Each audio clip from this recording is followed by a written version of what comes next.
Good morning তোমাদের সবাইকে। তোমরা সবাই কেমন আছো? আশা করি সবাই খুব ভালো আছো। আমরাও সবাই খুব ভালো আছি। এখন বাজে 11:15। এখন থেকে ব্লগটা স্টার্ট করলাম। আজকে একটু দেরি হয়ে গেছে।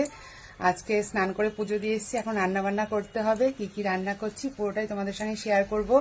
আর একটা কথা, আজকে আবার বড় মেয়ে মেহেন্দি পড়াচ্ছে। একজন এসছে, ওর বান্ধবী, তাই পড়াচ্ছে। চলো তোমাদেরকে দেখাচ্ছি। কি করবে এই কটা দিন, একটু পড়াশোনা হয়েছে। আজকে আবার মেহেন্দি। স্বাগতমা হাতটা তো কেমন করে রয়েছে। উটু।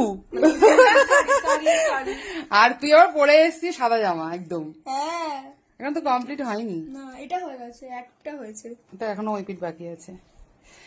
শোন, দেবাঞ্জনার মেহেন্দিতে পেয়েছে এই কদিন ধরে। আর আর্টিস্ট হ্যাঁ, আচ্ছা এই কয়দিন একটু ছাড় দিয়েছি, আবার তো পড়াশোনা শুরু হয়ে যাবে। 3 মাস বাকি। 3 মাস বাকি। 3 মাস কি রেস্ট করবি তুই? ঘুমাবো। 1 মাস পর থেকে আবার পড়াশোনা শুরু হয়ে যাবে। কে পারবে? সব আর্টিস্ট টিচারের 3 মাস পরে। কম্পিউটারে ভর্তি হতে হবে। যুবতে তো দেরি আছে এখনো। আমি ভর্তি হবো, ভর্তি হবি? হ্যাঁ হ্যাঁ, ভর্তি করবো। যুবতে তো যুবে জয় ভর্তি হবে তবে। আমি যুবতেই করবো। হ্যাঁ, জয় ভর্তি হবে তবে। হ্যাঁ, ওদের কোনো সেন নেই। দেখিস আগত আবার তারে জামিন পার হয়ে গেছে। আর পরে দিছে সাদা জামা একটা। সত্যি রে, তুই অন্য কালো জামা পরে আসতে পারতিস। ঠিক আছে, তোরা কর, আমি কাজ করতে যাই। সকালে টিফিনে রুটির সাথে আলু আর পেঁপের তরকারি হবে, ছোলা দিয়ে করব।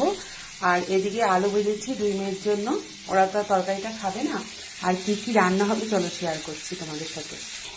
এই যে মাছ হবে, আর সজনে হবে, আর ডাল হবে, আর চিংড়ি মাছ আছে। চিংড়ি মাছ দিয়ে কি করবো এখনো ভেবে উঠিনি। আর সব রকম সেদ্ধ তো দেবই।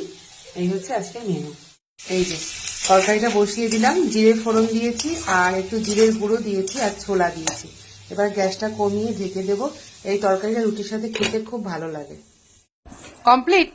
হ্যাঁ, কমপ্লিট। এরপর চিনির রস দেওয়া জল জল করছে ওই জন্য। হ্যাঁ, দেখি এই হাতটা দেখি, এই হাতটা দেখি। সুন্দর হয়েছে, এই দেখো কালার। এই পাশটা তো হয়ে গেছে। এটার এই পাশটা হয়ে গেছে না? সব হয়ে গেছে। এই হাতে কালো হয়ে গেছে। কি পছন্দ হয়েছে তো? হ্যাঁ, একদম আর্টিস্ট, পাকা এই আর্টিস্ট। স্যার, আমার মেয়েটা দেখো, ও কি পাকা আর্টিস্ট।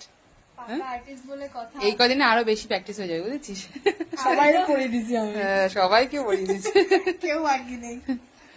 আমি তো প্রথম ফোন করেছিস? ফোন করেছিস? তুই প্রথম এসেছিলি। এই নিয়ে দুবার। এই নিয়ে দুবার। হ্যাঁ হ্যাঁ। আজকের মতো রান্না কমপ্লিট। কি কি রান্না করলাম তোমাদের সঙ্গে একটু শেয়ার করে নিই। মাছ করেছি, মাছটা একদম কষা কষা করেছি বাদাম বাটা আর তিল বাটা দিয়ে। যেহেতু বড় মেয়ে মাছ খেতে চায় না, ওকে খাওয়ানোর জন্য আমার এত কষ্ট করে রান্না করতে হয়। এই মাছটা এরকম ভাবে রান্না করলে মানে মাছটা পুরোটাই খেয়ে নেবে। আর এদিকে সজনে রান্না করেছি সব রকম সবজি দিয়ে, আর এদিকে লাউ দিয়ে ডাল করেছি। আজকে মেনুটা একদম কম। আর আলু ভাজা আছে, আর সকালে পেঁপে দিয়ে তরকারি করেছিলাম ছোলা দিয়ে, সেটাও আছে। এই হচ্ছে আজকের মেনু। তোমাদের কেমন লাগলো অবশ্যই কমেন্ট করে জানিও। তোমরা সবাই খুব ভালো থেকো, সুস্থ থেকো, সাবধানে থেকো, আমার পাশে থেকো। আমার তরফ থেকে তোমাদের সবাইকে অনেক অনেক ভালোবাসা। আজকের মতো আসছি, টাটা। আবার চলে আসবো কালকে ছোট্ট একটা ব্লগ নিয়ে। টাটা সবাইকে, সবাই খুব ভালো থেকো।